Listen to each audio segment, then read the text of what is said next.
Olá, muito boa tarde a todos e a todas. Sejam muito bem-vindos ao colóquio da pós-graduação do Instituto de Física Gleb Vatagem, da Unicamp. Primeiramente, eu gostaria de avisar a todos que essa apresentação está sendo gravada e será disponibilizada publicamente.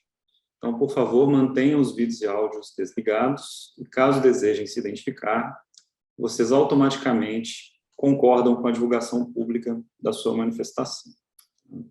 Eu sou o Rafael Rabelo, eu sou professor do Departamento de Física da Matéria Condensada, do IFGW, e é com muita felicidade e prazer que eu apresento hoje o nosso palestrante, meu amigo professor Fernando Brandão. O Fernando ele é bacharel e mestre em Física pela Universidade Federal de Minas Gerais e doutor em Física pelo Imperial College London. Ele foi pesquisador no Imperial College e depois voltou ao FMG, onde ele foi pesquisador e professor no Departamento de Física, em 2010 e 2011. Em 2012, o Fernando atuou como pesquisador sênior no Instituto de Física Teórica do ETH, em Zurique, e de 2013 a 2016, ele foi professor de Ciência da Computação no University College London, período no qual ele também atuou como pesquisador na Microsoft. Desde 2016, ele é professor da Divisão de Física, Matemática e Astronomia do California Institute of Technology, o Caltech, ocupando a cátedra Bren de Física Teórica. Em 2018 e 2019, o Fernando atuou como pesquisador visitante no Quantum AI Lab da Google e foi parte da equipe de pesquisadores que demonstrou superioridade quântica de processamento usando um processador supercondutor programável. Atualmente, o Fernando é Head de Algoritmos Quânticos da Amazon Web Services.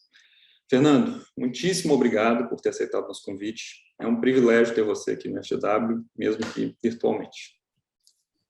Muito obrigado, Rafael. É um grande prazer estar aqui.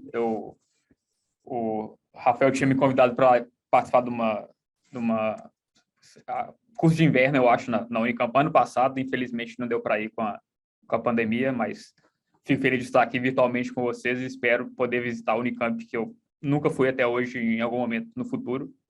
Deixa eu compartilhar minha tela. Fiquem à vontade para fazer perguntas durante a palestra também. E se inscrever no chat, eu não sei se eu vou conseguir ver, mas... Uma pergunta, assim vocês veem a tela inteira? Só o meu... Você vê o monitor inteiro ou só a tela da apresentação? Nós estamos vendo tudo, inclusive o desktop atrás. Tá. Então deixa eu fazer assim que é melhor. Agora está vendo só a apresentação. Tá, mas aí então eu não se inscrever no chat, eu acho que talvez eu não vejo. Então, por favor, só me interrompa. Tá, se quiser eu posso ler aqui, eu posso te interromper e ler. Beleza, por favor, Rafael, se você puder.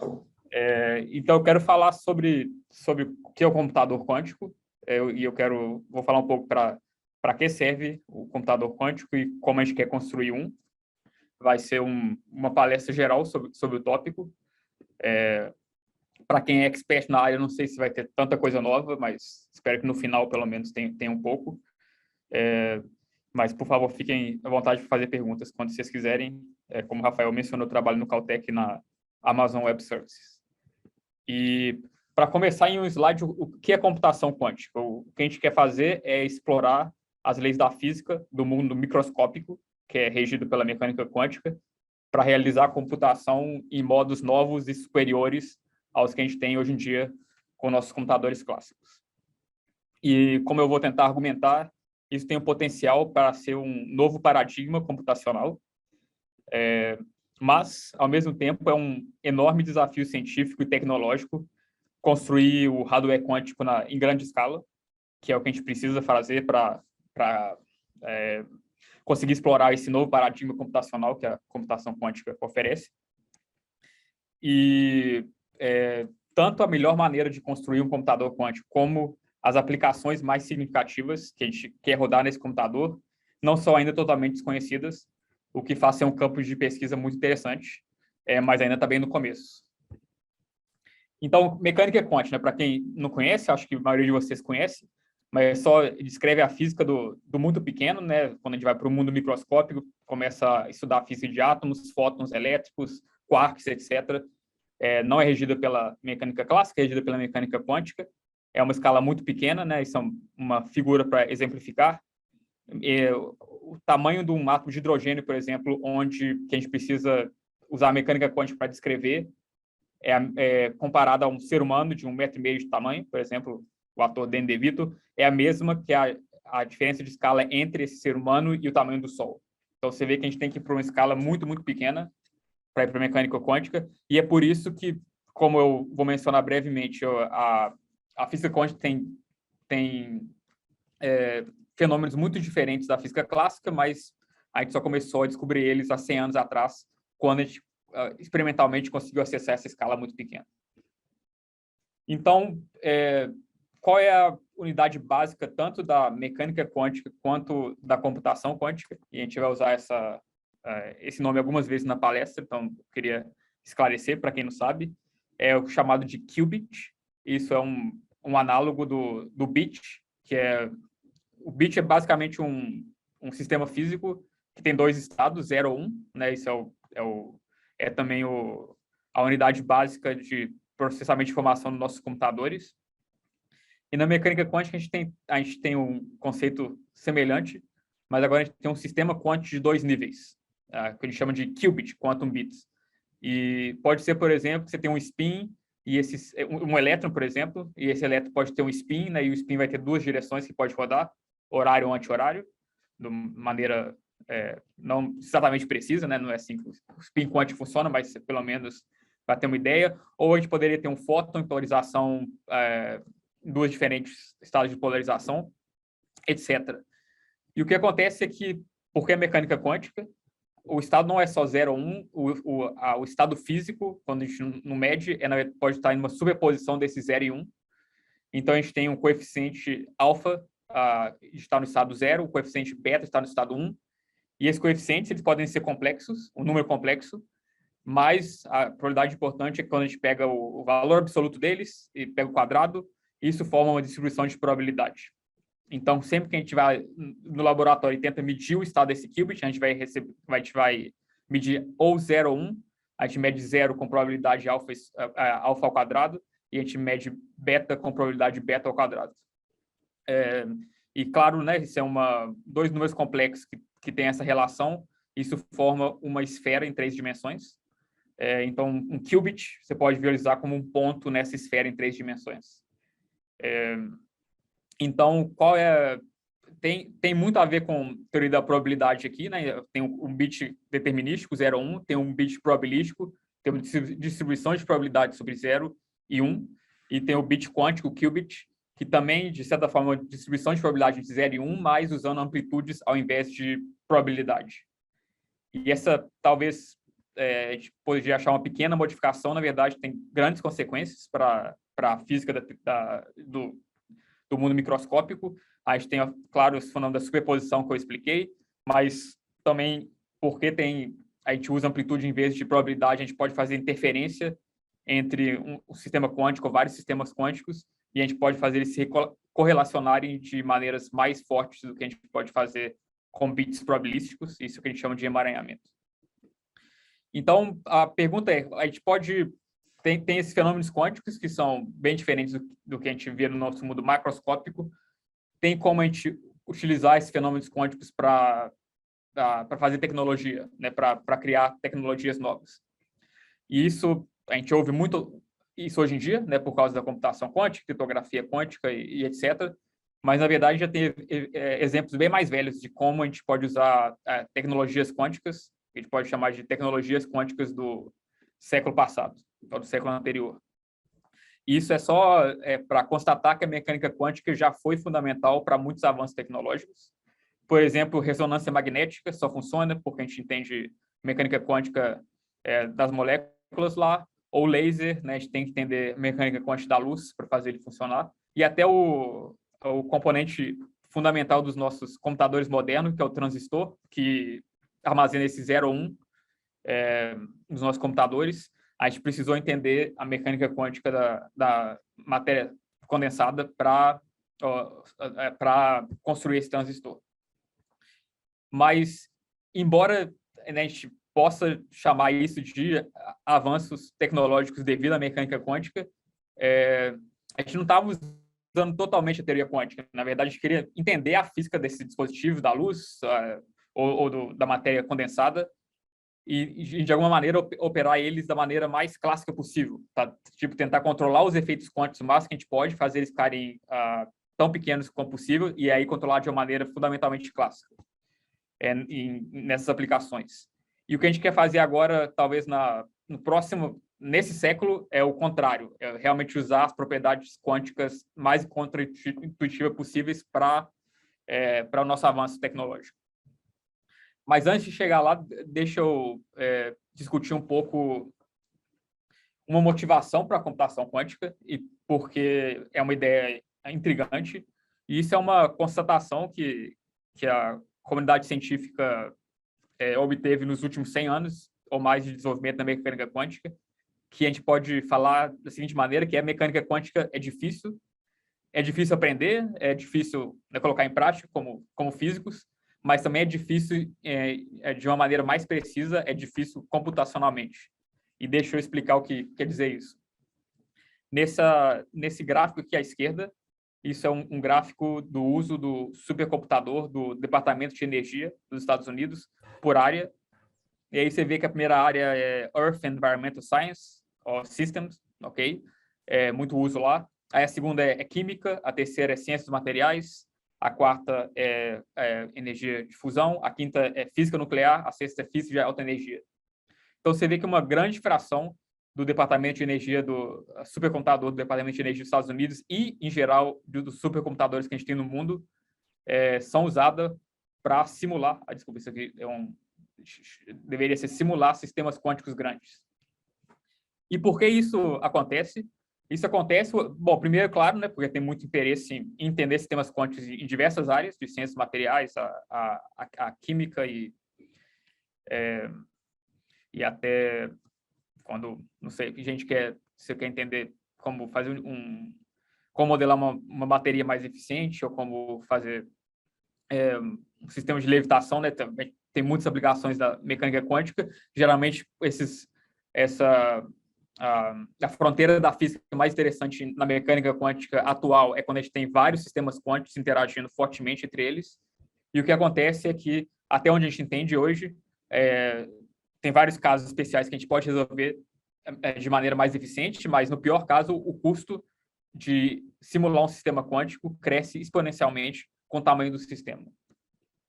Então, de maneira mais concreta, a gente precisa, basicamente, 2 elevado a n passos computacionais para simular um sistema quântico de n qubits, que pode ser pensar n 2 níveis eletrônicos ou n fótons em 2 estados de polarização, etc.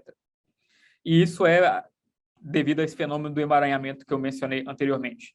Então, eu te falei como a gente escreve um estado quântico de 1 qubit, né? Tem esses 2 números complexos, alfa e beta, que eu mencionei anteriormente. Como a gente escreveria um estado mais geral possível no sistema de n qubits? A gente tem que escrever uma soma, mas agora uma soma de vários índices, I1 e IN. Cada um desses índices varia entre 0 e 1.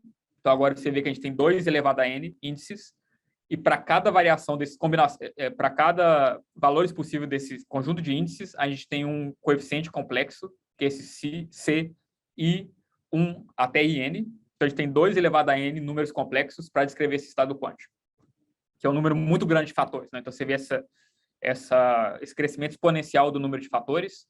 Claro que os sistemas físicos têm muita estrutura que a gente pode explorar, e é explorado em muitos casos, mas ainda tem vários exemplos de sistemas físicos interessantes que a gente não tem nenhuma descrição boa clássica deles. E, portanto, é um desafio para entender as propriedades físicas deles. Então, só colocando esse número em prática, né, se a gente tem 30 qubits, a gente quer armazenar um estado quântico, precisa de 16 gigabytes, 40 qubits, 16 terabytes, 50 qubits, 16 petabytes. Esse crescimento exponencial você pode ver, e apenas com 333 qubits já é 10 elevado a 100 bytes de memória, que é totalmente fora de cogitação de ter algum dia um armazenamento desse tamanho. Então, você vê que muito rapidamente nossos computadores se tornam ineficientes e impráticos para simular esses sistemas quânticos. E, então, pensando na simulação física com computadores, 40 anos atrás, o Richard Feynman, que era um professor aqui do Caltech, ele deu uma aula que chamava Simulating Physics with Computers, que foi uma uma aula que ele escreveu também, um lecture notes, que é bem visionário sobre esse tópico, né, que em 81 ainda estava começando. E o que ele falou é o seguinte, eu quero ler para vocês. Ele falou, vou ler em inglês. Ele falou, trying to find a computer simulation of physics seems to me to be an excellent program to follow out. Nature isn't classical, damn it. And if you want to make a simulation of nature, you better make it quantum mechanical. And by golly, it's a wonderful problem because it doesn't look so easy. E como a gente entende hoje, essa foi a primeira vez que, de maneira indireta, a ideia do computador quântico foi mencionado, há 40 anos atrás. Então, o que o Richard Feynman estava falando aqui? Ele estava falando, bom, é muito importante que a gente tenha métodos computacionais para simular a física, né? A gente sabe isso muito bem hoje em dia, mas a natureza não é descrita pela física clássica, é descrita pela mecânica quântica. Então, se você quer fazer uma simulação da natureza, é melhor você fazer ela de maneira usando a mecânica quântica. E essa é a ideia do computador quântico, essencialmente, né? Então, ele tinha uma intuição, né, que os nossos computadores clássicos não seriam a maneira correta de simular a natureza, porque a natureza era a mecânica quântica. E ele também constatou que não é um problema muito interessante, mas não é nem um pouco fácil, que ele também estava certo sobre isso. Então, qual é essa ideia que começou 40 anos atrás com Feynman, e depois David Deutsch e vários outros também tiveram os primeiros insights, e tem 40 anos que a gente está tentando desenvolver? A ideia que a gente espera que seja a tecnologia quântica desse século, entre outras, é a ideia da computação quântica, que eu mencionei, e isso é a ideia que a gente pode usar sistemas quânticos altamente controláveis para fazer computação. Então, qual é a ideia bem básica? A gente tem o nosso computador clássico, que, como eu disse, os componentes individuais são esses zeros e uns, né, que estão nos transistores lá. Então, imagina A, B e C, eles são bits, né? Nos nossos computadores a gente tem milhões atualmente, bilhões ou centenas de bilhões até de bits lá, então um número muito grande. E o que a gente pode fazer lá é fazer uma lógica, que a gente chama lógica booleana, entre esses bits, que na verdade é uma composição de portas lógicas, que a gente chama, que é uma porta lógica AND, a gente só pega o A e B, entradas, e a saída é A vezes B, ou porta lógica OR, que a gente pega B e C, e a gente soma elas, e são propriedades triviais de serem feitas, né, para a gente, e para o computador também, mas uma vez que a gente começa a combinar um número bem grande dessas portas, nesse caso tem 5 portas, e a gente consegue calcular essa função Q, que é AB mais BC vezes B mais C, mas imagina que a gente tem milhões de portas também, a gente começa a fazer lógica muito complicada, a gente começa a rodar algoritmos bem sofisticados lá, e a gente tem todas essas aplicações de hoje em dia que a gente tem no nosso computador. Claro que ninguém programou hoje em dia nesse nível booleano, né, nível binário, a gente tem vários níveis de abstração que são muito importantes em engenharia de software hoje em dia, mas no modo bem básico é isso que está acontecendo lá no nosso processador, né? Bilhões dessas portas sendo aplicadas por segundo, né? O clock speed é uma porta a cada 1 nanosegundo, então em 1 segundo tem realmente de fato implementado 1 bilhão dessas portas no nosso computador, e aí a gente consegue fazer todas essas inovações que o computador trouxe para a gente. O que a gente quer fazer no computador quântico é uma coisa bem similar, mas a gente substitui os bits por qubits. Então, agora, esses aqui seriam 3 qubits, que a gente inicializa no estado 0, mas ele vai... E poderia ser outro estado. E agora, em vez dessas portas elementares booleanas que a gente tem, agora a gente tem portas quânticas. E o que é uma porta quântica? É qualquer interação que a gente pode ter na natureza entre um qubit só. Nesse caso, nesse exemplo que eu escolhi, é uma porta Hadamard de 1 qubit, que leva 0 em 0 mais 1 e 1 em 0 menos 1. E também, só a porta de 1 qubit não é interessante, né, porque não dá para fazer muitas computações, mas a gente também adiciona uma porta que só atua em 2 qubits ao mesmo tempo. Então, nesse caso, o exemplo que eu escolhi é um que chama Control Phase, CZ. Se o qubit é 0, não faz nada. Se o qubit é 1, coloca uma fase de menos 1 no outro qubit. E só concatenando um conjunto pequeno de portas em 1 qubit quântica e em 2 qubits quântica, né? São matrizes unitárias, de acordo com a mecânica quântica, em 1 qubit ou 2 qubits. A gente consegue fazer de novo, uma lógica bem complexa, desde que a gente concatene um grande número dessas portas.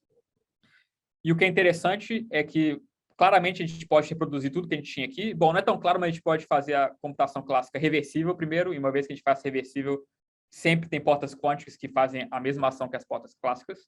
Então, o computador quântico é, pelo menos, tão poderoso quanto o computador clássico. Mas o que a gente aprendeu nos últimos... Bom, começando, né, 40 anos com essa visão do Feynman que eu mencionei, mas mais propriamente dito nos últimos 25 anos, é que tem aplicações, tem aplicações que a gente pode resolver dessa maneira, escrevendo esses circuitos quânticos em tempo muito mais rápido do que a gente poderia fazer nos nossos computadores clássicos. E isso é uma dos motivos que é muito interessante tentar construir o computador quântico. Então, eu quero mencionar um pouco dessas aplicações, né, o que a gente conhece hoje, que a gente acha que seria interessante rodar em um computador quântico eventualmente. Mas, antes disso, deixa eu falar para vocês como que vários grupos no mundo estão tentando construir computadores quânticos no laboratório hoje em dia. E, como eu disse, está bem no começo, né, a gente está bem distante de onde a gente quer chegar eventualmente. E, em breve eu vou deixar isso mais claro, onde a gente quer chegar eventualmente, onde a gente está. Mas eu quero só mencionar alguma dessas tecnologias, tem muitas outras, muito interessantes também, só para dar uma ideia né, do tipo de experimento que estão sendo feitos. Uma área que eu considero bem promissora é o que chama de qubits supercondutores. Isso é o que a gente está fazendo na Amazon. Outras empresas fazem também, e várias pessoas em universidades. E a ideia aqui é que a gente pega um circuito elétrico, mas a gente pega esse circuito elétrico, por exemplo, tem um LC, né, um resoneiro, um circuito LC elétrico, e a gente coloca ele a temperatura muito baixa, criogênica, 10 milikelvins, 15 milikelvins acima do zero absoluto. E a gente faz ele ser supercondutor também, então não tem resistência. E o que acontece é que uma vez que a gente faz isso, os níveis de energia, né, por exemplo, tem uma corrente lá, os níveis da corrente vão ser quantizados, vai ser tipo um oscilador harmônico na mecânica quântica, então tem esses vários níveis de energia quantizados, e a gente quer usar os dois primeiros como um qubit. Não é bom bastante, porque essas energias são igualmente espaçadas, então não tem uma boa maneira de manipular esse qubit. Então, o que se faz é colocar um elemento não linear lá, coloca uma Joseph junction lá, e aí esses níveis vão ser não lineares, e os dois primeiros são usados para armazenar o qubit, o 0 ou 1. Então, se tem uma corrente ou se não tem a corrente, por exemplo, de uma maneira simplificada, é o qubit. E é legal porque a gente pode manipular esse qubit com um sistema de micro-ondas. Então, os sistemas de micro-ondas são usados há muito tempo para outras aplicações, a gente pode só pegar eles e usar aqui. Eles são robustos, isso é bom. A gente pode fazer os qubits todos num microprocessador, similarmente como a gente faz nos nossos computadores, mas claro que a gente precisa, tudo tem que ser supercondutor aqui, então é um pouco mais complicado. E tem bons avanços onde a gente está mais ou menos, se a gente quer aplicar as portas quânticas, pode fazer em 50 qubits, mais ou menos, 60 qubits, e tem um erro a cada 200 operações, uma coisa assim, que é interessante, mas como eu vou explicar, a gente quer ir muito além disso. Uma outra maneira interessante, que é até mais antiga do que esses qubits supercondutores, é usar uma armadilha de íon. A gente tem vários íons, cálcio mais, por exemplo, é usado, vários outros, na verdade. E aí, porque né, eles são íons, eles se repelem, mas a gente usa um esquema no campo eletromagnético que muda com o tempo, de maneira que balanceia as forças de repulsão entre eles, e aí todos os íons ficam presos numa linha, por exemplo.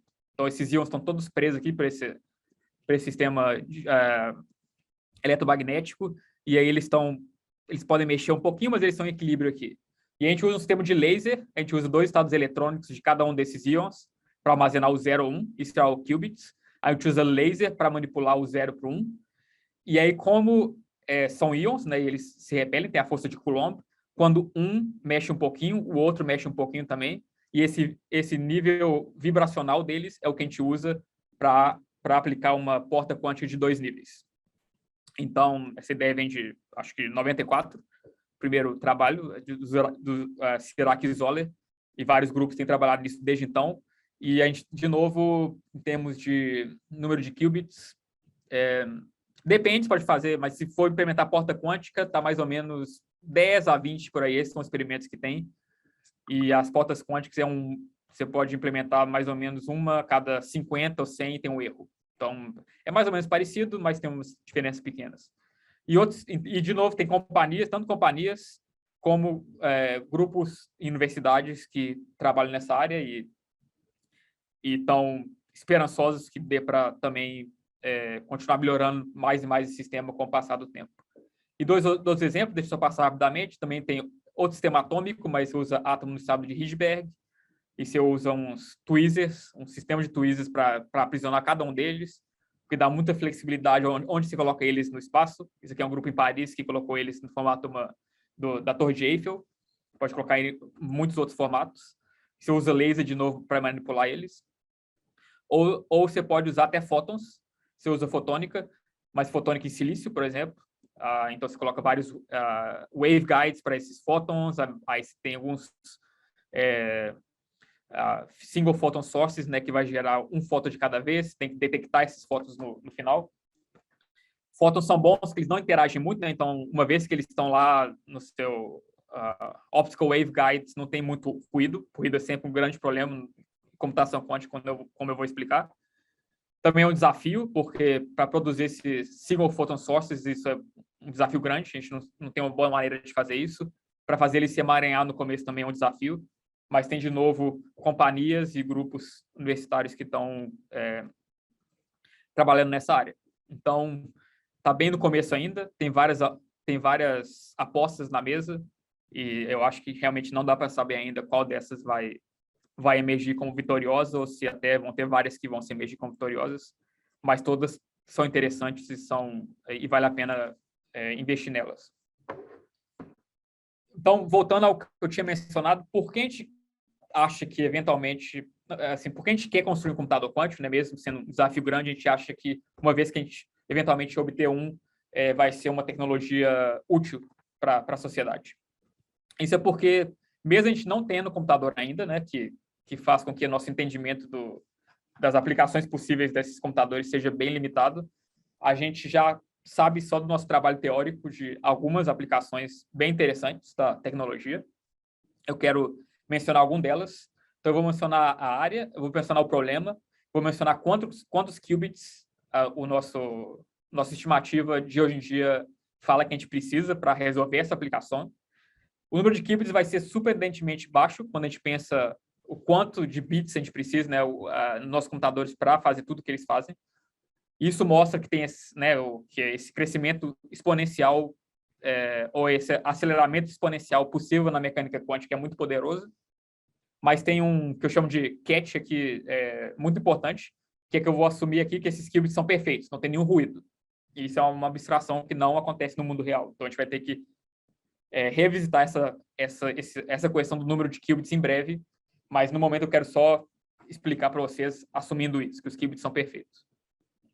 Então, a aplicação mais famosa da computação quântica, que foi descoberta em 94 por Peter Shor, que era um pesquisador do HCNC, hoje em dia ele é um professor do MIT.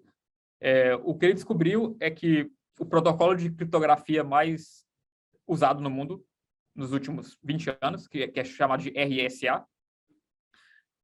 Sempre que a gente faz uma transação na internet, a gente está usando ele. Ele é baseado em uma hipótese, e a hipótese é que fatorar números é muito difícil. Então, se eu te dou 15, você fala 15 é 5 vezes 3.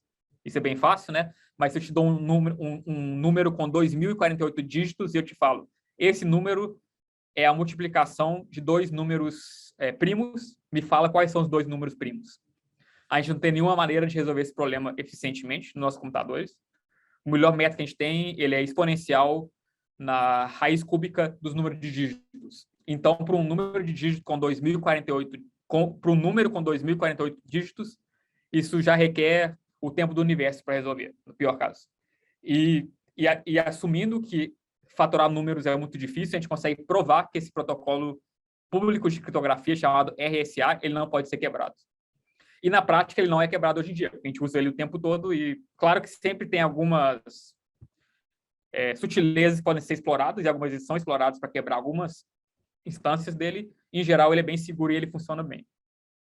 Mas o que o Peter Shor provou em 94 foi que se a gente tivesse um computador quântico, e hoje em dia, né, dado o nosso entendimento do algoritmo que ele propôs, ele basicamente propôs um algoritmo que consegue fatorar números, em vez desse tempo exponencial que eu mencionei, em tempo cúbico e até vezes quadrático, se a gente otimizar bem, no número de dígitos.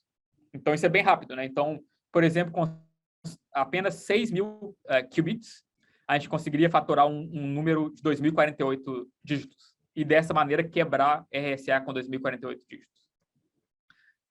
Então, isso foi uma grande mudança do campo, né? Antes era um campo esotérico, depois disso, órgãos de pesquisa, governos começaram a ficar interessados nessa área, como até uma questão de segurança nacional.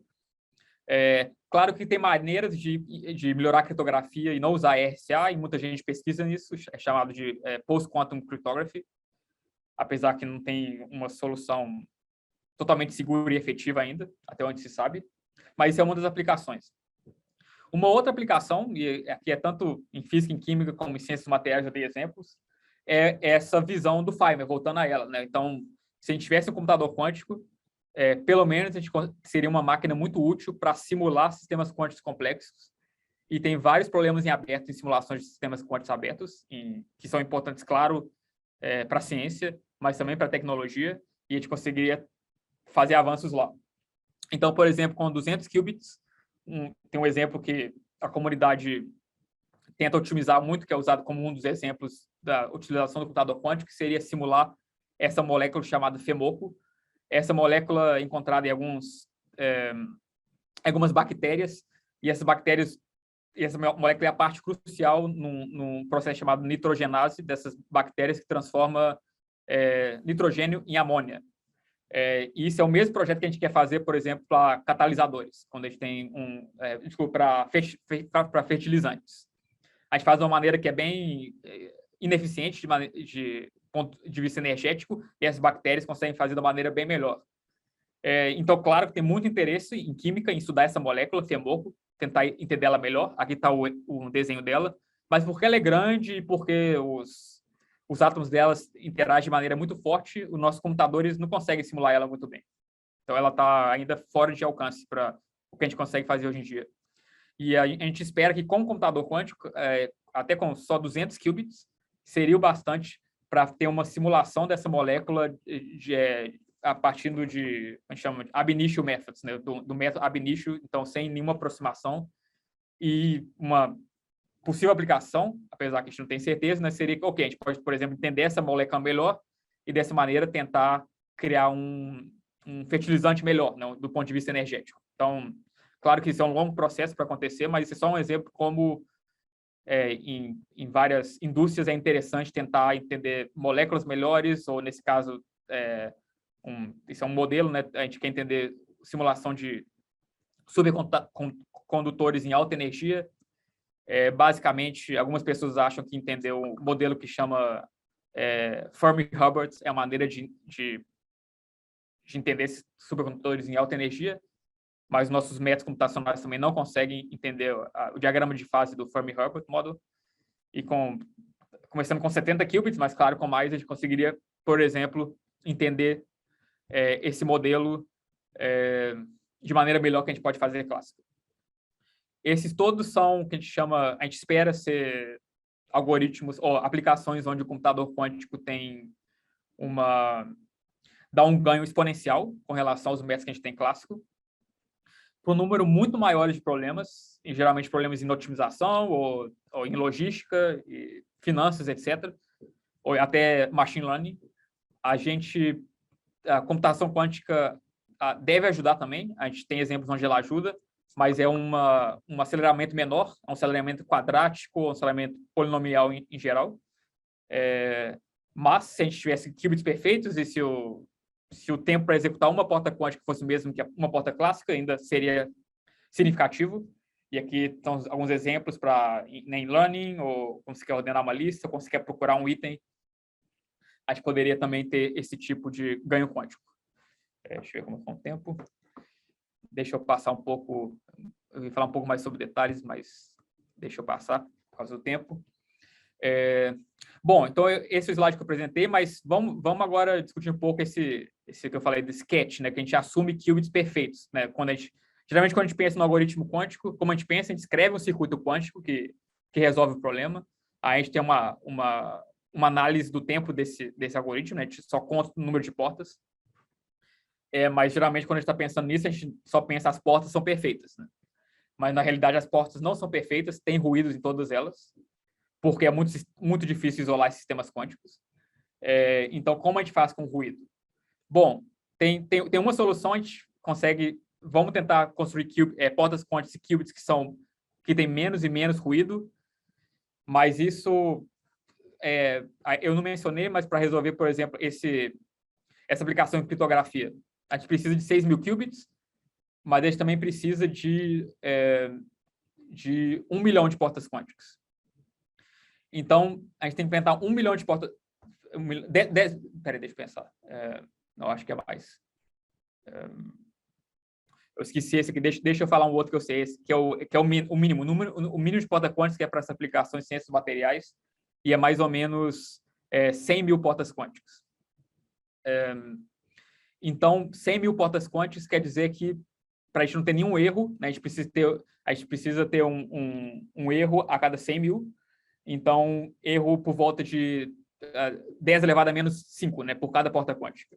E hoje em dia a gente tem elevado a 10 elevado a menos 2. Então, como a gente quer que, com grande probabilidade de ter nenhum erro, então a gente tem que ter uma taxa de erro de 10 elevado a menos 6 por cada porta.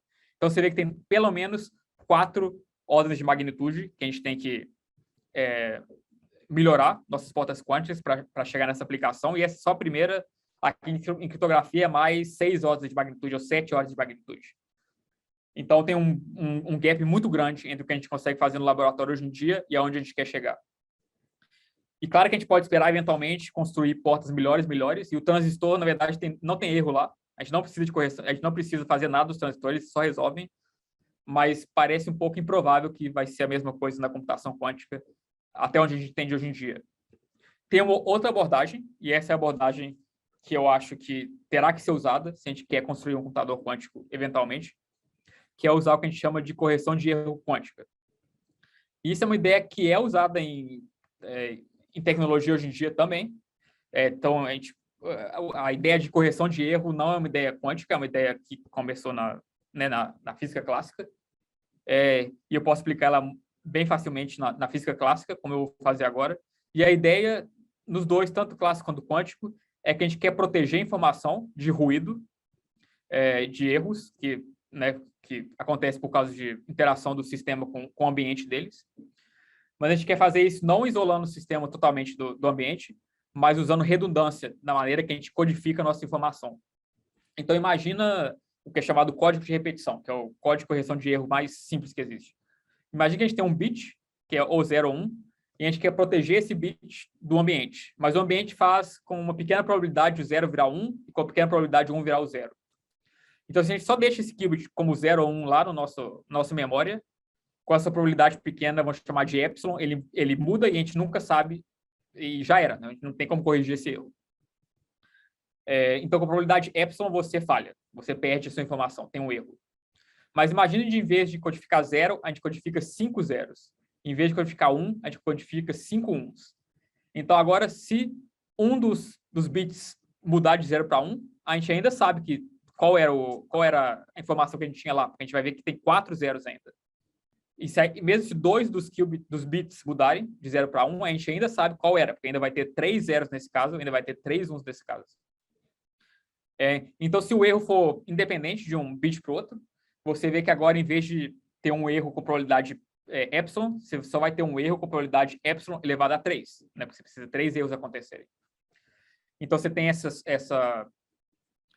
esse decaimento da probabilidade de erro com o tamanho do seu código de correção de erro, e geralmente esse decaimento é exponencial.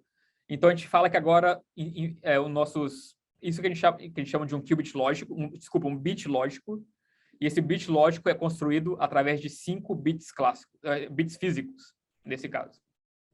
E, como eu disse, né, a gente pode recuperar a informação se menos que metade dos bits forem corrompidos. E claro que a gente pode usar, o mínimo seria 3 bits, Aqui eu coloquei 5 bits, a gente pode usar 7, 9, o número que você quiser. Usar um número par, você pode, mas não vale a pena, porque é a mesma proteção que o número ímpar menor. E o que é surpreendente, porque, né, os sistemas quânticos são mais complicados que esses bits, mas é um fato, é que informação quântica também pode ser protegida através de redundância. Então, existe essa ideia de correção de erros quânticas que a gente pode usar. Mas, como eu expliquei no caso clássico, e também é verdade no caso quântico, mas é ainda pior, existe uma taxa que você tem que pagar, existe um overhead que você tem que pagar por causa dessa redundância, né? Então, para cada qubit lógico que você tem, para você realizar ele, você vai precisar de muitos qubits físicos no laboratório. E esse gráfico é mais ou menos usando uma estratégia de correção de erro quântica que é a mais bem conhecida e uma das melhores que a gente acredita hoje em dia, que é chamada Surface Codes. É uma maneira específica de fazer correção de erros quânticos. A gente tem um gráfico tipo esse. Então, assim como acontece no sistema clássico, porque eu expliquei de uma maneira simplificada, mas claro que até quando a gente está fazendo esse mapeamento, a gente está criando esse estado inicial, ou zeros, ou todos zeros, ou todos uns, vai ter um erro na preparação, então tudo tem uma imperfeição, né? Então, uma vez que coloca em tudo, você pensa no sistema completo, tendo erros na codificação, na decodificação, entre uma porta lógica e a outra, você vê que não dá sempre para corrigir o erro, que tem o que a gente chama de Error Correction Threshold. Isso é uma taxa tal que, se cada um dos nossos componentes tiverem erro com uma probabilidade maior que essa taxa, correção de erro não vai funcionar, e aí, usando essa codificação, vai só aumentar o erro no sistema e não vale a pena fazer nada. E aí, até onde a gente entende, para computador quântico, esse Error Correction Threshold é mais ou menos 1%, ou 0,5%, é por aí. Então, a gente está chegando lá. Nos sistemas que a gente consegue construir hoje em dia, eles são mais ou menos nesse threshold. Então, nada vai ser melhor do que isso. Por outro lado, quando você está no threshold, dá para fazer correção de erro, mas o custo é muito alto. Então, o número de qubits físicos que você precisa por qubit lógico é muito, muito grande. Então, a gente não quer estar perto desse threshold, a gente quer estar o mais longe possível dele. Claro que não dá, tem limites. Então, você vê que quanto menor a taxa de erro do sistema físico, que é o eixo Y, menor vai ser a sobrecarga de qubits, né, que foi o que eu chamei de esse overhead antes, então, em português, sobrecarga. E se nossos qubits tiverem um erro a cada 1000 operações, se nosso computador quântico tiver um erro a cada 1000 portas quânticas de 2 qubits que a gente aplicar, por exemplo, que é esse 10 elevado a menos 3 aqui, então a gente está mais ou menos, a gente vai precisar de uns 200 a 300 qubits físicos por qubit quântico, por qubit lógico. Você vê que é bem alto. Se você chegar perto do threshold, do threshold para correção de erro, vai ser mais, assim, quanto mais perto, pior fica, mas muito rapidamente cresce para 1000, para 10.000, enquanto 10 elevado a menos 4 vai chegando perto de 100. Esse é mais ou menos o que esse código dá para a gente. Então, você vê, se a gente olha agora para as aplicações, mas levando em consideração o custo da correção de erro quântica, essa sobrecarga, para qubits ou para portas lógicas, eu devia dizer que tem esse error rate de 0,1%, então uma porta quântica errada a cada 1000 que se aplica, a gente tem novos números por números de qubits que a gente precisa. Então, para criptografia, para quebrar RSA, a gente precisa de 10 milhões, para essas aplicações em física e química, ciência dos materiais, 1 milhão, a mínima seria tipo 200 mil qubits, e a mesma coisa para problemas de otimização. Então, a gente vê que, né, fica muito mais desafiador implementar essa tecnologia. E por isso que a gente acha, que a gente sabe que a gente ainda está um pouco distante de chegar nesse regime que a gente quer chegar, onde a gente pode rodar essas aplicações. Porque a gente sabe que a gente precisa de correção de erro, mas a gente sabe que tem um preço a se pagar por essa correção de erro, e até onde a gente entende é um preço alto. Então, deixa eu ver, meu tempo está acabando, deixa eu só comentar, talvez eu pule o que eu queria falar sobre a supremacia quântica, mas a gente pode fazer um gráfico sobre o que a gente espera das eras da computação quântica. É o mesmo gráfico que eu coloquei, mas agora o intuito é diferente.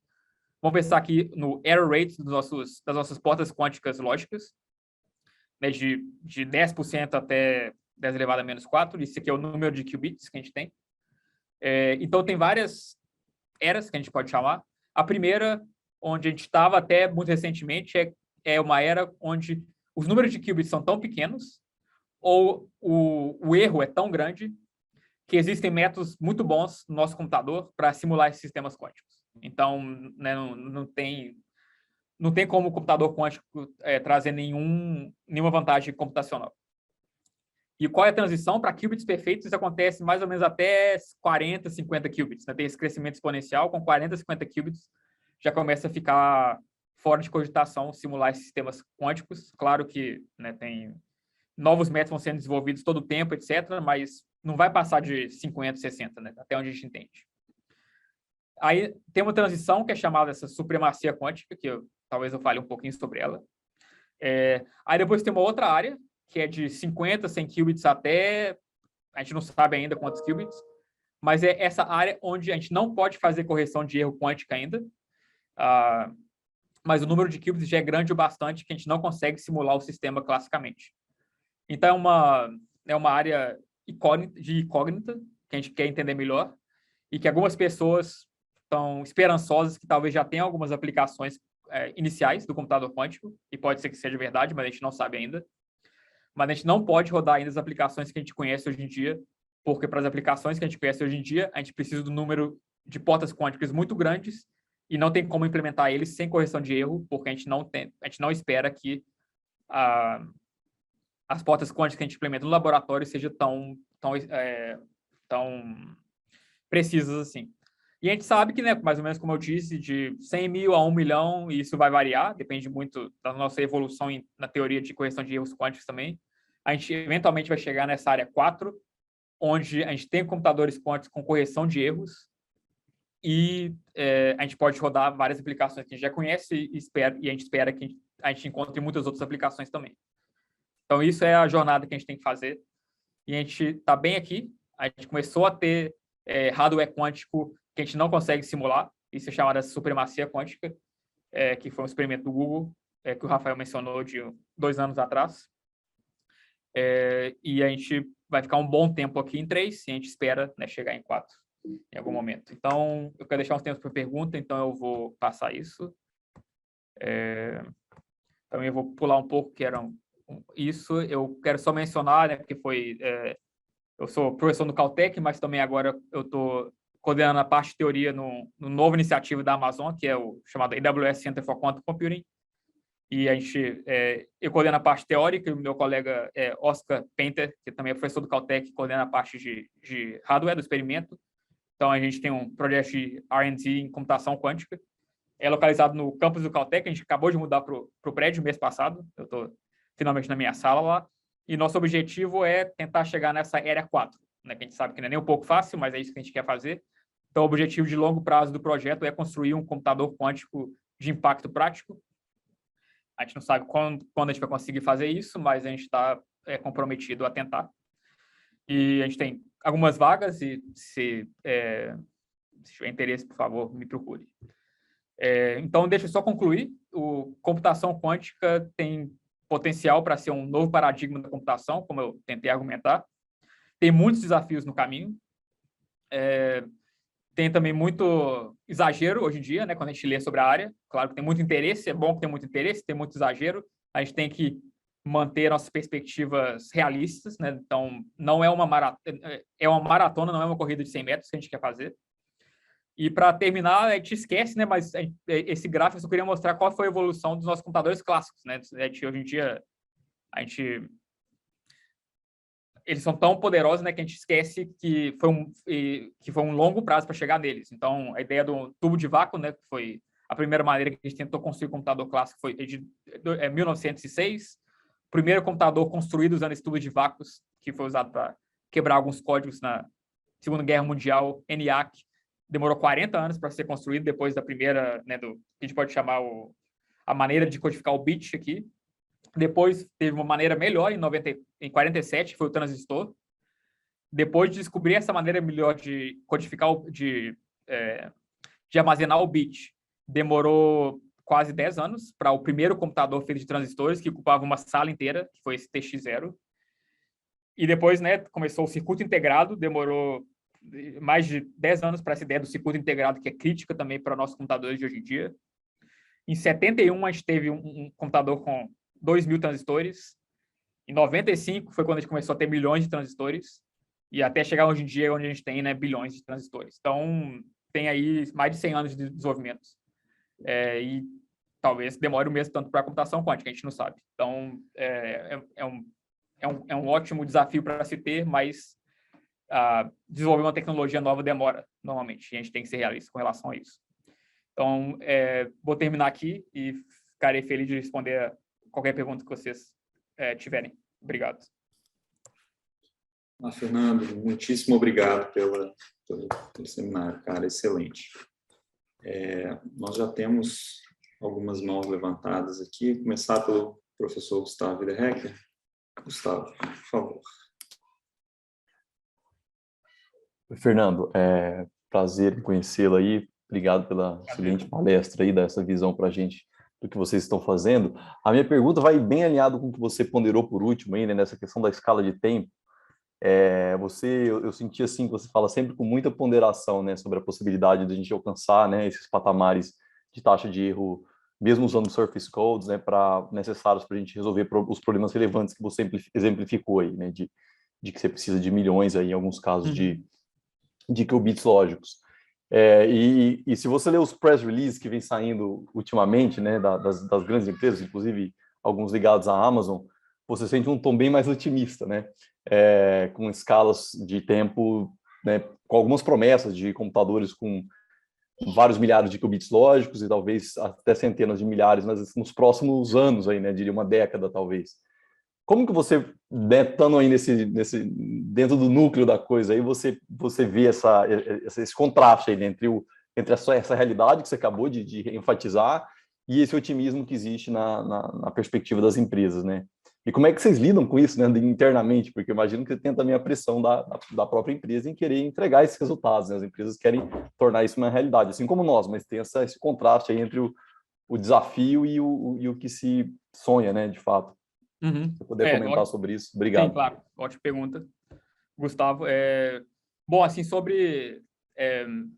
É um problema que a gente tem no momento. A Amazon, na verdade, ela tem uma... que eu gosto, que é uma parte da cultura da empresa, nada específico com computação quântica, que é que eles falam que eles não anunciam nenhum roadmap. Eles nunca falam quando eles vão entregar um produto, né? Eles gostam de... Eles falam, é melhor surpreender os nossos clientes do que prometer uma coisa e não entregar. Então, a gente não tem nenhum roadmap público do nosso desenvolvimento do computador quântico, que eu acho correto fazer.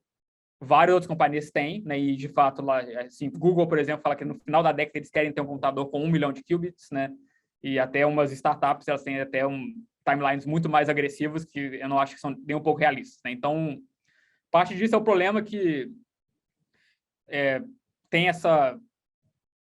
Assim, em cultura de startup tem essa coisa, né? Um ciclo de desenvolvimento para chegar no produto final e começar a fazer dinheiro é uma coisa que quem está dando dinheiro espera coisa de 5 anos, 6 anos, que não é realista para a computação quântica. Então, é um problema que a gente vai ter que lidar com ele e pode ter consequências ruins se não for lidar da maneira certa. Então, a gente tem que controlar o hype que acontece no momento, com certeza. Mas eu acho que a gente está num momento especial também do nosso desenvolvimento, que a gente nunca teve o recurso que a gente tem hoje em dia, né? Que em várias áreas, mas em circuitos supercondutores, por exemplo, que eu entendo melhor porque estou trabalhando com eles, né? E etc., eu vejo muito potencial para melhoras substanciais e para muito progresso na próxima década. Então, por exemplo, mesmo eu falando que e que é verdade, a Amazon não divulga esses resultados, não tem nenhum tipo de roadmap público, é muito difícil, mas eu acho que no final da década pode ser que a gente consiga chegar nessas primeiras aplicações, melhorando como a gente faz a correção de erro, melhorando nossos qubits e tentando escalonar para talvez centenas de milhares ou dezenas de milhares de qubits. Eu acho que é bem difícil, mas eu acho que é realista para a próxima década. E se a gente conseguir fazer isso, eu acho que vai ser um avanço muito, muito grande. Obrigado. Obrigado, Fernando. Próxima pergunta do professor Jorge Torrieri. Olá, muito obrigado pelo interessante, mas Eu, pessoalmente, sou muito cético da computação quântica para razões da como funciona a mecânica quântica fundamental. Quero fazer uma pergunta assim. Claro. Temos dois jeitos equivalentes de fazer mecânica quântica. Como fiz o Schrödinger, você tem a função de onda, você aplica operadores, depois você resolve a equação de Schrödinger, você aplica operadores e você obtém o que você calcula. Que é mais ou menos implicitamente o que você está fazendo. Você tem um qubit, você faz coisas com ele. O algoritmo de Shor é assim, é definido assim.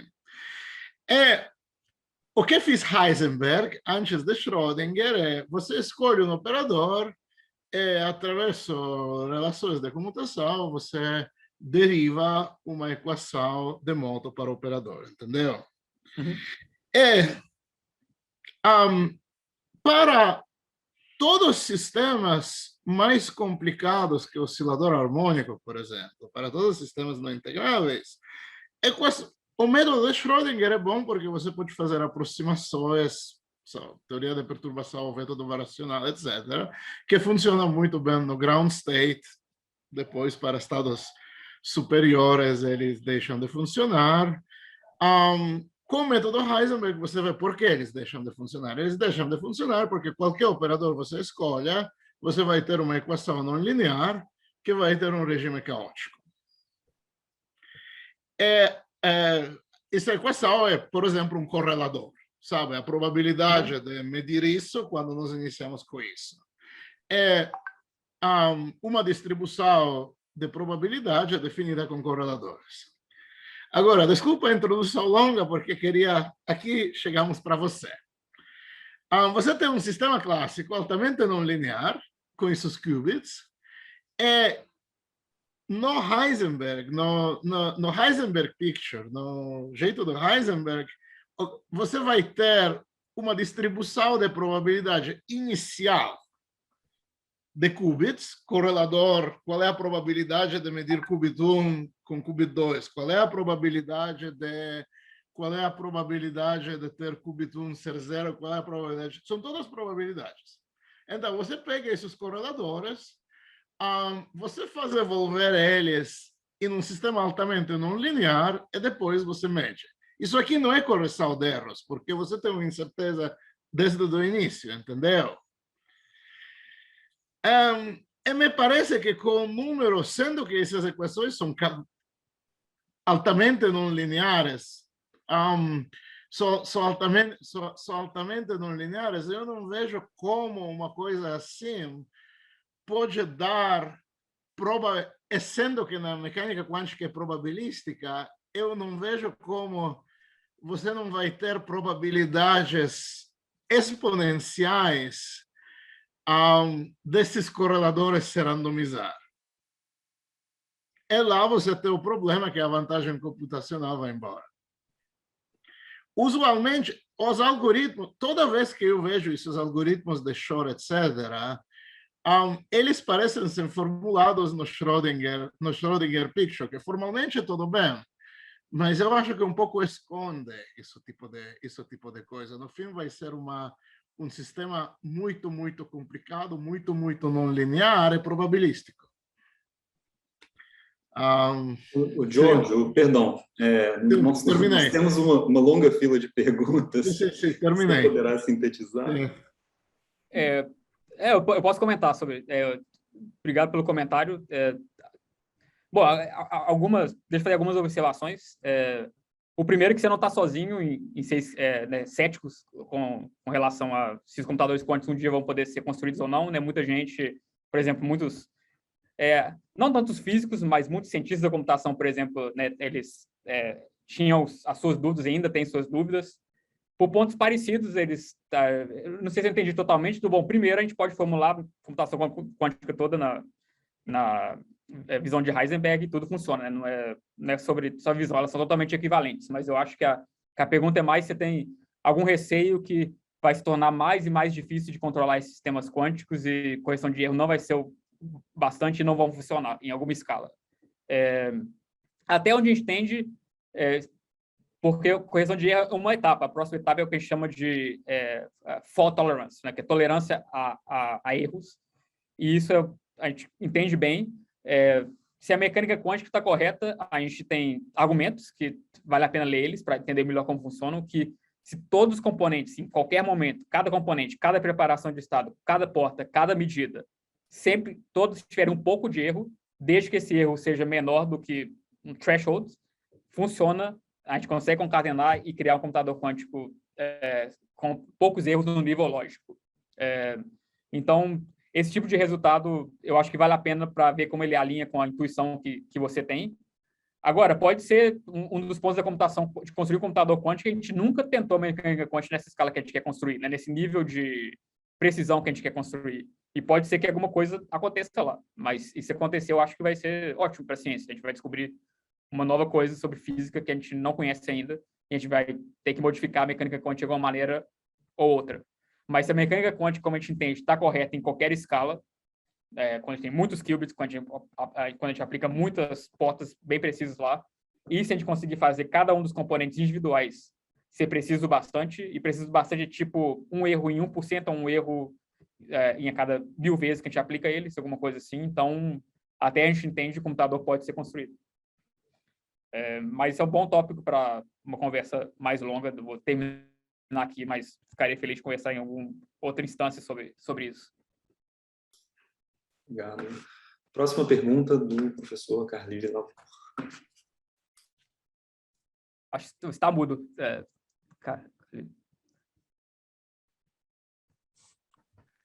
Olá, Fernando, um prazer. Eu sou cearense, mas trabalho no IMEC aí na Unicamp. Trabalho com otimização de geometria molecular, em particular em proteínas. Se fala que uma das promessas, como você mencionou, é simular sistemas quânticos, né? Aí você citou um caso particular de uma proteína aí ligada a fertilizantes. Bom, se isso se realizar, o salto para fazer simulações de proteínas, que são moléculas muito, muito grandes, é um salto gigantesco ou, digamos, seria o próximo passo? Boa pergunta. Eu nem sei muito sobre isso, mas eu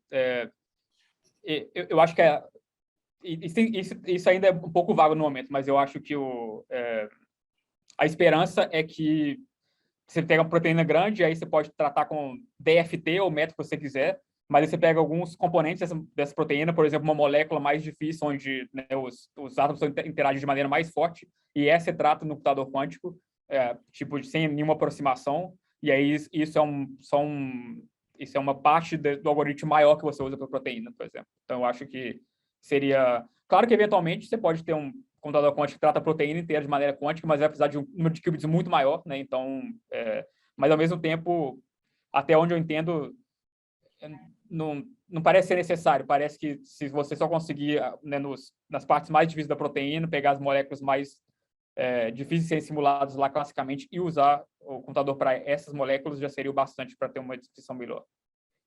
Mas o ponto que eu tentei fazer, e que essa pergunta interessante, é que algumas vezes também, né, uma das outras maneiras que computação quântica tem um pouco de hype hoje em dia é falar, a gente vai ter um computador quântico que, de repente, resolveu todos os problemas em química computacional, né, ou em farmacêutica, em indústria farmacêutica. E claro que isso é bem distante da realidade, né? Esse computador, se conseguir ser construído, vai ser uma nova ferramenta muito importante para desenvolvimento em pesquisa nessas áreas, mas ainda precisa de muito desenvolvimento em pesquisa nessas áreas, né, com essa nova tecnologia.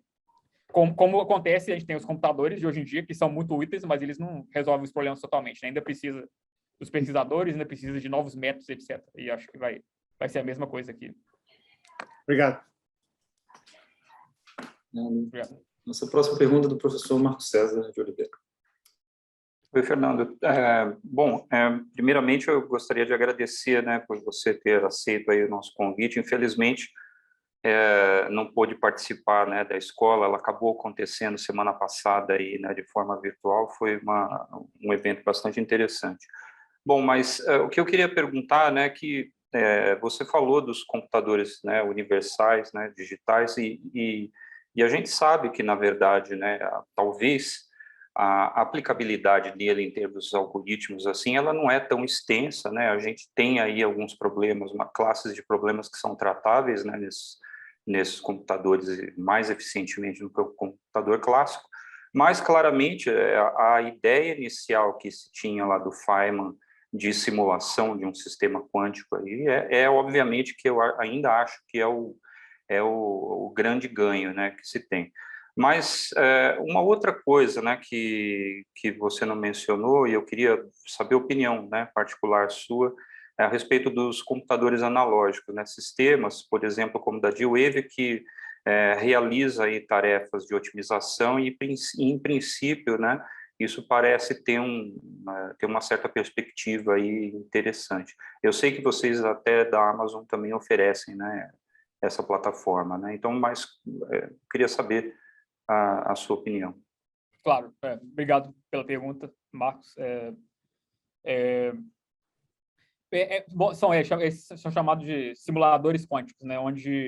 E basicamente você pode pensar que é um computador quântico, mas você opera de maneira analógica, né? Então a ideia é que, por exemplo, você quer entender um hamiltoniano quântico, né, em algum sistema, mas você não consegue fazer experimento nesse sistema diretamente, ou tem muito ruído, ou você não controla tão bem quanto você queira. E aí você cria um sistema quântico, por exemplo, poderia ser no sistema de Rydberg que eles fazem, né, ou numa armadilha óptica, que tem vários experimentos interessantes que foram feitos nos últimos 15 anos lá. E aí você faz uma engenharia do modelo que você quer para esse sistema, e aí você roda esse modelo. E claro que, como não tem, né, vai ter erro lá, muitos erros, mas você fala, como eu estou fazendo de maneira analógica, o erro talvez seja próximo do erro que eu tenho no sistema físico de interesse, então é mais fácil, né, conseguir um resultado interessante do que se eu decompor em portas quânticas e rodar um algoritmo e etc. E eu acho que é bem promissor essa área para os próximos, né, até de ter correção de erro quântica, próximos 10 anos, ou não sei quanto tempo vai demorar. Então, eu acho que já tem resultados, acho que vai continuar tendo, e é promissor nessa área de simular sistemas quânticos, hamiltonianos quânticos interessantes, né? Então,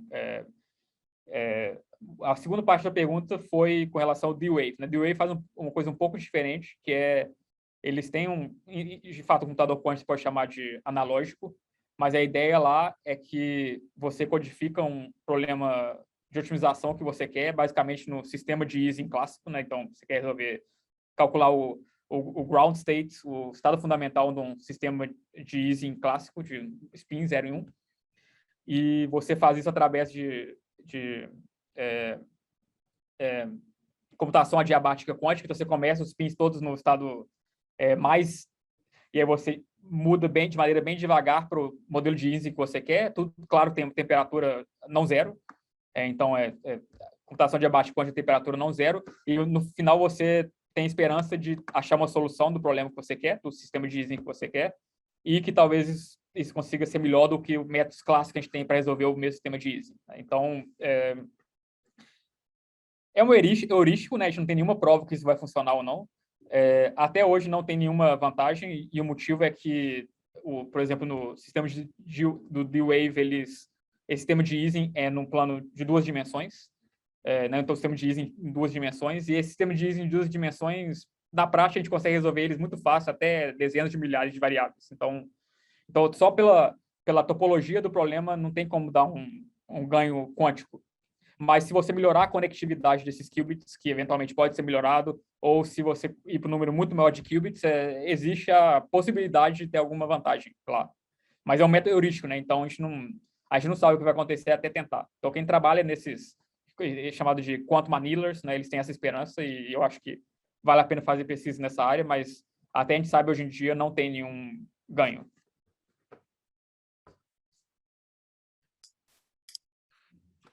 Agora temos uma pergunta do professor Thiago Alegre. Fernando, boa tarde. Muito obrigado pela palestra. Muito interessante ver a sua visão sobre o assunto, né?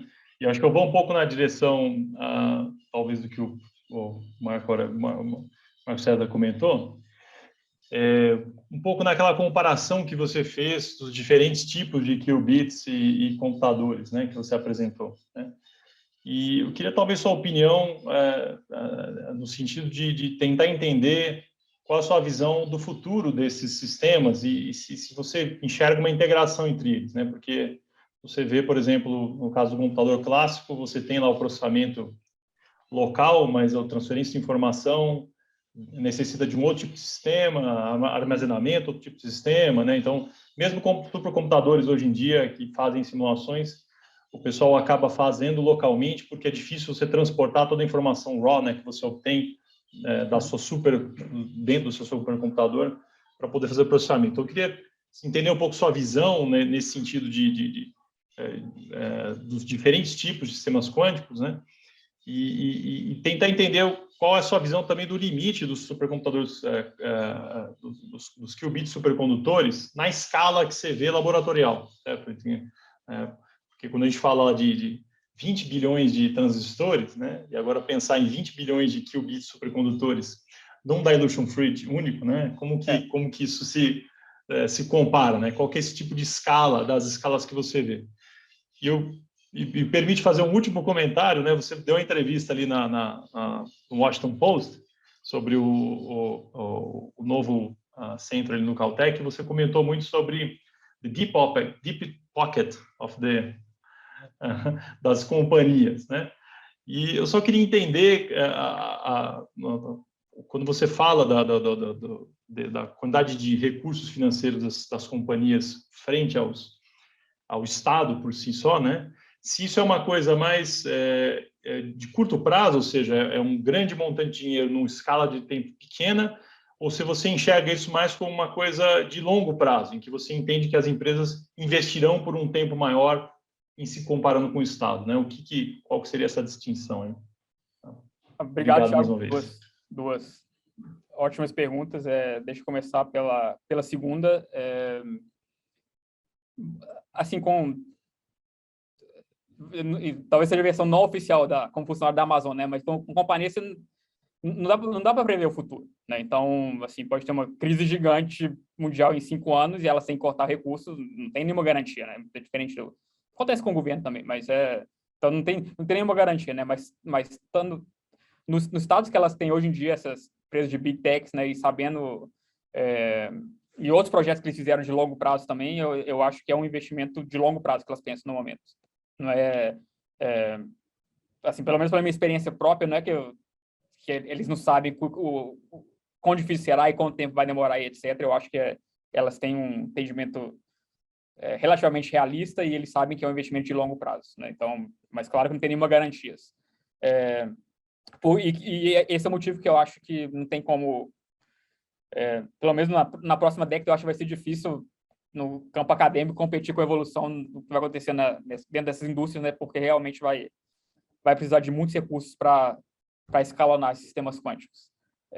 Claro que isso não impede que eu acho que construir um computador quântico é pelo menos na mesma escala de construir o LHC em Genebra, né? Ou construir 10 vezes o LIGO que construíram aqui para detectar as ondas gravitacionais, que demorou décadas, foi milhares de cientistas envolvidos e bilhões de dólares, né? Então, o governo pode fazer isso também, mas precisa organizar um projeto grande, né? Envolvendo muita gente para fazer isso. E eu acho que o motivo, talvez, que não tenha sido feito ainda é que tem muitas escolhas para construir um computador quântico hoje em dia ainda, né? E não é claro qual que é a melhor. Então, eu acho que a comunidade científica não conseguiria achar um consenso para chegar lá para um governo e pedir, por favor, faça esse projeto, que nos próximos 10 anos todos nós vamos estar juntos para tentar chegar lá. Cada um fala, não, eu quero fazer a magia do dia, eu quero fazer equipes como subcondutor, etc. E o que a indústria permite é que todas essas apostas, de alguma maneira, né, consigam os recursos necessários para, pelo menos, fazer um avanço. E eu acho que, realmente, em alguns anos, eu acho que vai ter uma consolidação de quais são as tecnologias que estão realmente mostrando evolução e quais não estão. Para a primeira pergunta, é uma boa pergunta, né? Acho que tem duas partes com relação, mas eu acho que elas estão interrelacionadas com relação aos qubits supercondutores, né? Eu acho que eles são muito bons, tem esse sistema de micro-ondas que facilita bastante. Eu acho bom que você vai no clean room e você cria, o chip está lá, não sai voando um dos seus qubits como em sistemas atômicos. Mas o sistema né, precisa de temperaturas muito baixas e fazer sistema criogênico não é fácil. Então, nas geladeiras maiores que a gente consegue comprar hoje em dia, da Blue Force, por exemplo, a gente consegue colocar 100 qubits, não mais do que isso. Nas próximas gerações, tentando, como a gente só com brute force a gente conseguiria fazer uma geladeira maior, dá provavelmente para chegar a 1.000, 10.000 qubits. mas não vai passar disso. Então, depois disso, eu acho que vai ter que conectar várias dessas geladeiras uma na outra. E aí chega a sua... Isso é relacionado à sua outra pergunta, né? Como a gente vai conectar? Então, eu acho que a visão, pelo menos que eu tenho hoje em dia e outras pessoas, é que vai ter esse escalonamento horizontal, né?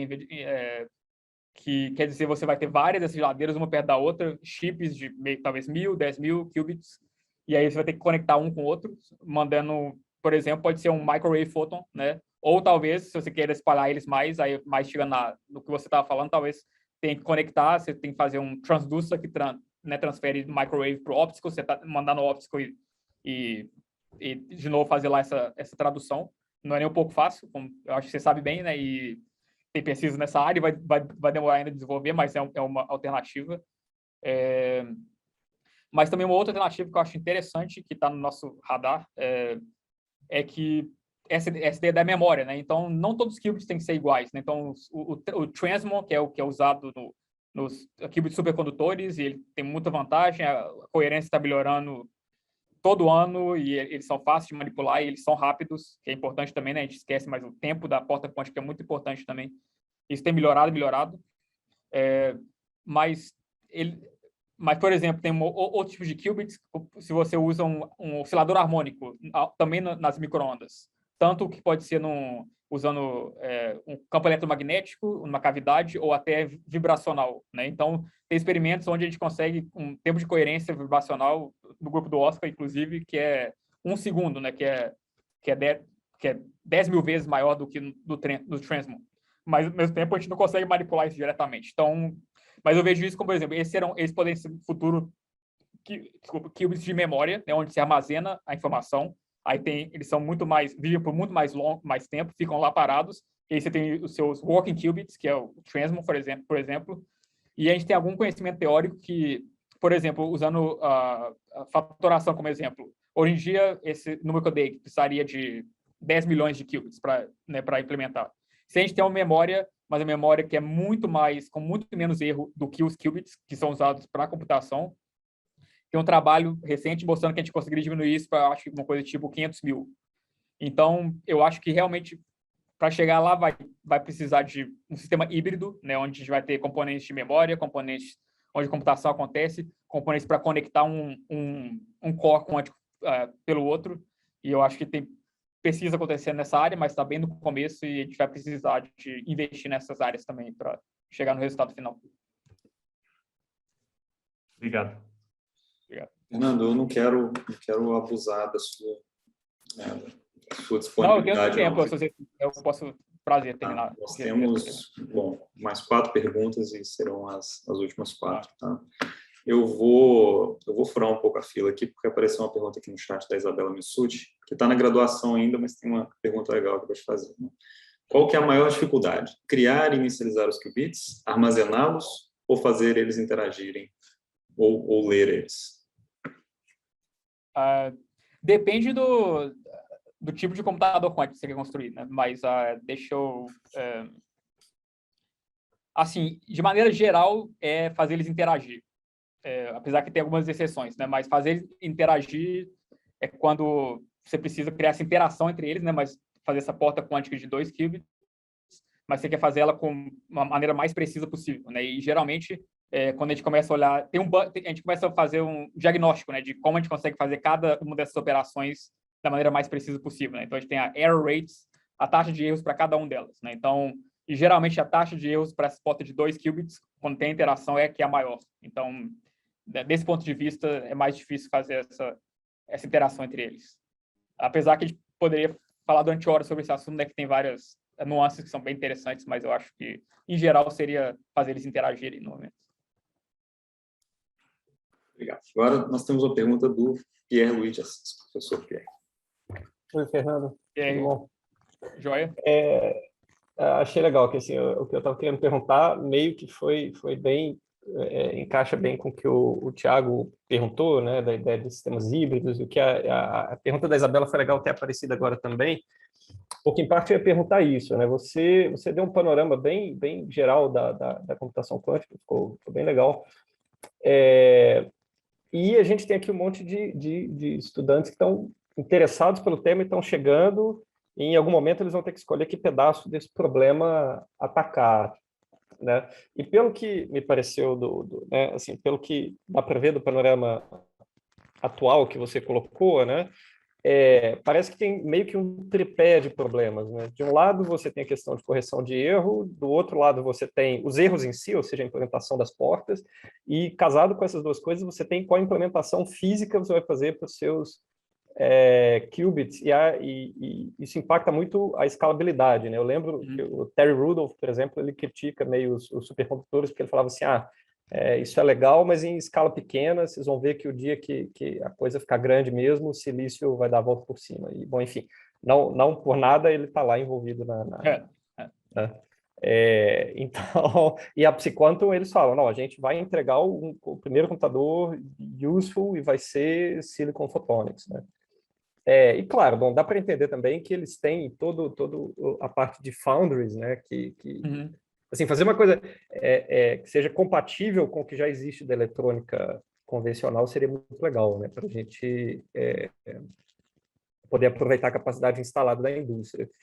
E aí, qual desses 3 pontos você vê como sendo talvez o que tem algum deles que vale a pena investir mais ou menos? Por exemplo, correção de erro hoje em dia é uma coisa que já está bem consolidada e não precisa mais avançar, ou porque até dentro de correção de erro, eu acho que, né, você falou dos surface codes, mas, por exemplo, a Xanadu está indo para um outro caminho de construir qubits GKP e tal, então Sim. o que você acha desse... Se você estivesse chegando, ou melhor dizendo, né, que conselho você daria para um aluno seu, por exemplo, de qual... Uma boa pergunta, Pierre. Eu acho que talvez que é um pouco, não sei, não tem muito, assim, geralmente é verdade para qualquer, essa pergunta a resposta seria a mesma para se você trocasse quais são as outras 3 coisas, né? Mas eu acho que seria tentar trabalhar na interseção delas, né? Porque um exemplo, por exemplo, que é um trabalho que a gente fez aqui, né? Então a gente está interessado em correção de erro, a gente está interessado em qubits supercondutores, mas só escalonar o surface code a gente não acha que é a maneira de fazer, porque, né, os números são bem desafiadores. Mas então o que a gente está tentando fazer é combinar os supercondutores, os qubits como supercondutores, com outro elemento, por exemplo, um oscilador harmônico, de tal maneira que a gente consegue fazer o que é chamado de hardware efficient quantum error correction. Então a gente usa esse oscilador harmônico, todos os níveis de energia que ele tem, para codificar a informação usando só esse oscilador harmônico, mas de uma maneira no espaço de fase que já tem uma correção de erro intrínseca, né? E no nosso caso a gente está usando o chamado de CAT codes, GKP codes, né? É um exemplo deles. E aí a ideia é que, pensando no que você realmente consegue implementar no laboratório, né? Que, por exemplo, para supercondutores, esses osciladores harmônicos são relativamente fáceis de criar lá. E pensando no objetivo final que a gente quer chegar, que é reduzir essa taxa de erro, até pensando nas aplicações que a gente quer fazer, também eu acho que né, seria 4 componentes do problema. A gente está investigando essa área, né, para achar que ela é mais promissora. Então, combina um pouco de qual o sistema que você queria no laboratório, no nosso caso, qubits supercondutores, o que você quer fazer, que é implementar a correção de erro e diminuir as taxas, mas não tratar os problemas de maneira separadas, né? Eu só quero equilibrar minhas portas quânticas, depois alguém que vai tratar de um modelo totalmente abstrato com qubit vai fazer um código melhor. Eu acho que tem que fazer uma coisa integrada no começo, né? E realmente usar o sistema que você tem. O problema em si é emaranhado, né? Não é... Eu acho que não tem... Assim, e até alguns anos atrás era realmente tratado de maneira bem separada, né? Que os teóricos de correção de erro, eles falavam, o nosso modelo ruído depolarizador nos nossos qubits, eu não quero saber o que acontece, né, no nível inferior a isso. E os experimentalistas falaram, eu só quero otimizar minha porta de 2 qubits, né, e uma vez que eu otimizar ela o bastante, os teóricos vão chegar lá na correção de erro e vão resolver o problema. E é uma abordagem, mas não vai ser a mais eficiente, eu acho. E eu acho que, por exemplo, nesses CAT codes ou em algumas outras abordagens, deixa claro que tem muito espaço a se ganhar trabalhando na interseção e tentando resolver o problema de maneira unificada. Beleza. Obrigado, Fernando. Obrigado, Pierre. Nós temos uma pergunta do Cauê Kersu.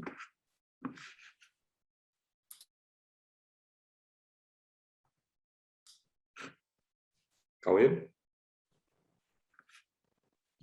Bom, já que ele não se manifestou, próxima pergunta do Marcelo Terracum. Professor Marcelo, por favor. Salve, salve, Fernando. Bom revê-lo. O Pierre um pouco que antecipou o que eu ia perguntar, mas eu ia colocar de maneira mais... Opa, vai, Cauê. Não, Cauê com problemas. Tá, então sigo eu.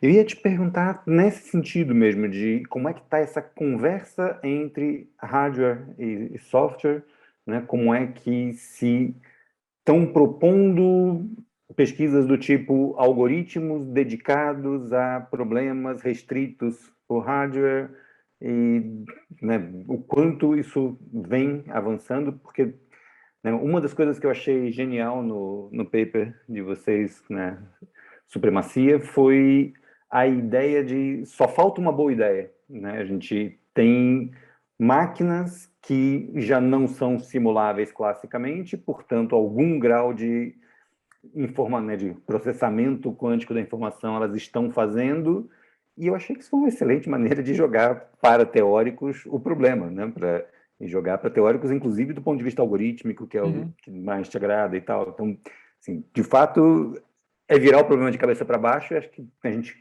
costuma ganhar muito quando vira problemas de cabeça para baixo. Então, comenta um pouquinho disso aí para a gente. Marcelo, obrigado pela pergunta.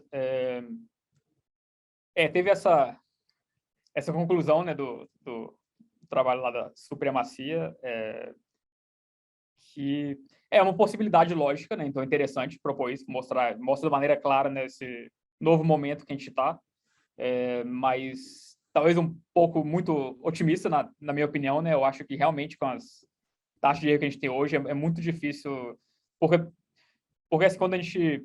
Assim, de uma certa maneira, mas deixa eu explicar melhor. Se a gente quer pensar em termos de circuito quântico, né,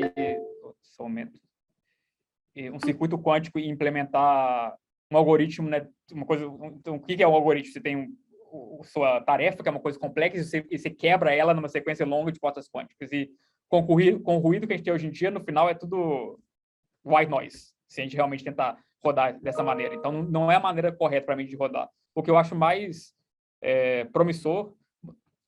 bom, assim, uma coisa promissora que tem esse cenário, eu acho que tem muito mais pesquisa e que vamos ver o que vai acontecer, que é chamado de error mitigation, mitigação de erros. Então, tem uma maneira de corrigir um pouco dos erros, mas sem usar essa correção de erro completa que a gente conhece e que precisa de um overhead menor, né? Então, a gente não sabe, tem algumas poucas ideias, mas eu acho que é uma ideia promissora e que é nessa direção de a gente já tem um hardware poderoso, vamos tentar usar o melhor dele, vamos ver o que vai acontecer lá. E uma outra área que eu acho que é interessante e tem bastante trabalho acontecendo e eu acho que pode ter bons resultados nos próximos anos é usar isso de maneira analógica, né? Então, a gente vê qual é o hamiltoniano que tem no sistema lá. No sistema supercondutor, por exemplo, é um modelo Bose-Harvard, no nível fundamental, mas com muita controlabilidade dos parâmetros. E a gente tenta, né, fazer engenharia para outros modelos interessantes que a gente quer entender em simulação quântica. Ou até como um quantum Manila, por exemplo, que a gente não sabe se vai funcionar ou não, mas a gente pode tentar. Então, nesse ponto de vista esses hardware quântico, mas de uma maneira analógica, é que onde eu acho que tem mais potencial para essas aplicações iniciais. E que, por exemplo, tem uns trabalhos interessantes, eles querem fazer espectroscopia de NMR, mas que é basicamente simular o sistema de Heisenberg, e eles propõem usar sistemas quânticos para fazer isso. E foi uma ideia, um problema interessante, muita gente quer resolver ele, tem gente que desenvolve métodos clássicos para resolver ele, mas é difícil, e eu acho que é uma coisa que pode ser que esteja, de fato, dentro das possibilidades desses computadores quânticos que a gente vai ter nos próximos 5 anos, mas eu acho que vai ser operando eles de uma maneira analógica. Na maneira digital, eu acho que vai demorar um pouco mais, eu acho, para ter aplicações significativas, de fato. Bom, nós temos o Cauê de volta aqui, depois dele vou fazer a última pergunta, que é a pergunta do Alan Piovesan, e a gente encerra, tá bom? Então, Cauê, por favor. Vocês estão me ouvindo? Só para confirmar? Sim, estou te ouvindo. Obrigado, professor Fernando. Obrigado pela palestra. E a minha pergunta é muito no sentido da pergunta da Isabela e do Pierre, que é, os erros existem, e acho que a pergunta é um pouco em que pontos, qual é a principal causa dos erros? São erros intrinsecamente devido à temperatura que eu consigo atingir no freezer, e isso gera o bit flip? São erros devido à arquitetura, à geometria que eu consigo impor no meu chip, e aí você tem estados superiores que eu não consigo bem, isso induz o erro. É na forma como eu consigo modelar os pacotes de onda. Eu consigo, atualmente, na qualidade dos materiais, por exemplo, na pureza, eu consigo, nesse momento, ter claramente, esse é o ponto que temos que atacar para termos bits supercondutores melhores? Acho que nesse sentido a pergunta. Sim, ótima pergunta. Obrigado, Cauê, pela pergunta. E, de novo, né, dependendo do sistema físico que você está usando para construir seu computador quântico, a resposta seria totalmente diferente. Deixa eu falar sobre os supercondutores, os qubits supercondutores. E lá, botei alguns tipos de erro que a gente tem que tentar controlar no nível fundamental, né, no nível de decoerência. O que acontece lá é que tem erros térmicos, né, só porque a temperatura não é zero, então eles acontecem. E tem também colecionado o erro térmico. Então, eles levam um bit flip, né, por causa desse erro térmico. Não, bom, é diferente. Tem dois tipos de erro, que eles chamam de T1, né, T1, que é quando tem o bit flip, e tem o T2, que é o dephasing. E nos qubits supercondutores, o principal motivo de erro é o que chama de TLS, Two-Level Systems. Basicamente, isso você cria na superfície o seu qubit, né, mas tem uns defeitos nessa superfície, que é basicamente o problema de ciência dos materiais.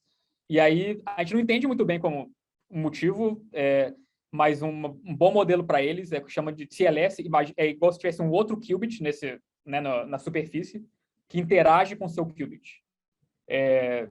E aí, isso, né, porque a gente não tem acesso a esse outro qubit, isso leva a decoerência, isso leva a esse erro no qubit. Também tem um efeito térmico, mas esse efeito térmico, claro, né, ele é suprimido exponencialmente com a temperatura. Então, a 10 milikelvin, geralmente, para a escala do qubit supercondutor, que é tipo tem 5 GHz entre o 0 e 1, o efeito térmico já existe ainda, mas ele é bem pequeno. Esse efeito do TLS, do TLS, ele é superior. Então, para melhorar esses qubits, pesquisa em ciência dos materiais que é feita é tentar tirar as imperfeições da superfície. Isso é que o pessoal tenta fazer. Então, novos materiais, por exemplo, muitas vezes tem silício, eles colocam alumínio no topo. Mas agora o que eles estão tentando, por exemplo, e tem uns trabalhos interessantes na área, é colocar tântalon no topo do silício. E o que se viu é que, por exemplo, a coerência do qubit aumentou 5 vezes ou até 10 vezes em alguns experimentos. Então, eu acho que tem muito a ganhar ainda, especialmente para qubits supercondutores, fazendo ciência dos materiais e tentando diminuir essas imperfeições nas superfícies, que é o grande problema lá. No momento, a gente acha para a coerência dos qubits. Obrigado, Cor. Então, vamos para a última pergunta do Alan Piovesan. Boa tarde, Fernando. Agradeço a palestra, agradeço também a paciência por responder todas as perguntas e tudo mais. Uma pergunta assim mais geral sobre você participou do time que escreveu o artigo sobre o Sycamore e tudo mais, e lá você tinha um problema de 53 qubits de achar o resultado de um sistema randômico, né? Uhum. E o que você vê, assim, na sua opinião, que seriam os próximos passos, digamos, de tentar demonstrar superioridade quântica em relação ao clássico? Assim, seria talvez algum problema de otimização, alguma coisa nesse sentido? O que você vê que o pessoal está fazendo? Obrigado pela pergunta, Alan. É uma boa... assim, vai depender de quem se pergunta, né? A pergunta é basicamente qual é o próximo passo no desenvolvimento da computação quântica, ou qual o grande marco que você espera no desenvolvimento da computação quântica depois, né, do experimento da supremacia. Claro que você pode sempre fazer supremacia melhor, né, com supremacia, de novo, para um problema artificial, mas onde a separação quântica e clássica é maior, e eu acho que isso vai continuar acontecendo, né? Vai ter uma divergência maior e maior. Mas claro que tem um problema mais interessante, mas muito mais difícil, que é atingir a supremacia quântica, mas por um problema relevante, né? Porque alguém liga de resolver. E eu acho que isso é bem mais difícil, como eu mencionei anteriormente. Pode ser que a gente precise de correção de erro para chegar lá, e aí vai demorar pelo menos uma década. Vamos ver, vai demorar, não é uma coisa que vai acontecer nos próximos anos. Pode ser que, talvez usando o computador de uma maneira analógica, ou talvez através de uma nova boa ideia, né, que vai surgir, como o paper terminou e o Marcelo estava comentando, a gente chegue lá antes, mas eu acho que é difícil prever isso no momento. Mas, por outro lado, respondendo de outra maneira, eu acho que talvez os marcos mais relevantes que a gente vai começar a ver nos próximos anos, eu acho,